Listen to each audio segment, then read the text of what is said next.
নদী ঘেঁষা পশ্চিমবঙ্গের নৈহাটি শহরে অবস্থিত বড়মা কালী ঠাকুর মন্দিরটি হল এক অত্যন্ত জনপ্রিয় ও ঐতিহ্যবাহী পূজারিক কেন্দ্র। এখানে দেবী কালী এর বিরল ও বিশাল রূপের প্রতিমা রয়েছে, যাকে স্থানীয়ভাবে বড়মা নামে সম্মান করা হয়। প্রতিবারে মহালয়ার পর শুরু হয় পূজা আচার এবং মহাদেবীর প্রতি কঠোর ভক্তি ও উৎসাহ নিয়ে এখানে পূজা হয়। এই মন্দির ও প্রতিমার ইতিহাস আনুমানিক শতাব্দী পুরনো। 1923 সালে এই মন্দিরের ভিত্তি পড়েছিল।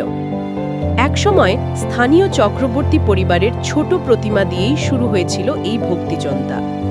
এক যুবক ভবেশ চক্রবর্তী নবান্ন ভ্রমণের পর ডিজাইনের অনুপ্রেরণা নিয়ে ফিরে এসে এখানে 22 ফুট উচ্চতার প্রতিমা প্রতিষ্ঠার সিদ্ধান্ত নেন। পরবর্তী সময় এই প্রতিমা ও পূজা সাধারণ জনসাধারণের জন্য উন্মুক্ত হয়। দেবীর উচ্চতা প্রায় 22 ফুট, যা এক বিশাল ও মনোযোগ আকর্ষণকারী মূর্তি। প্রতি বছর এই মূর্তিতে সোনার ও রূপার বড় পরিমাণ অলংকার পরিধান করা হয়, প্রায় 12 কেজি সোনা ও 200 কেজি রূপা ইত্যাদি। পূজার সময় নিয়মিত ভোগ ও দান আচারের অংশ থাকে। ভক্তরা দাঁড়ি কাটে বা দণ্ডি করে দেবীর কাছে প্রার্থনা করে থাকেন।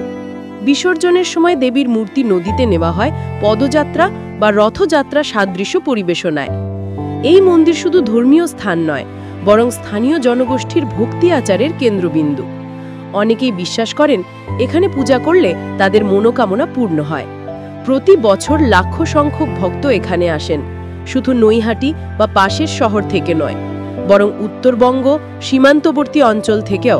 পূজার সময় এখানে সামাজিক মিলন, দান সেবা ও ভোগ বিতরণের রীতি রয়েছে, যা স্থানীয় ঐতিহ্যের অংশ হয়ে উঠেছে। নৈহাটির বড়মা কালী ঠাকুর মন্দির এটি একটি ধর্মীয়, সামাজিক ও সাংস্কৃতিক প্রতীক। বিশাল প্রতিমা, জনসাধারণের ভক্তি ও 1 শতাব্দী জোড়ানো ইতিহাসের কারণে এটি শুধু একটি পূজাস্থল নয়, বরং এই অঞ্চলের মানুষের আস্থা, ভক্তি ও ঐতিহ্যের এক গুরুত্বপূর্ণ অংশ।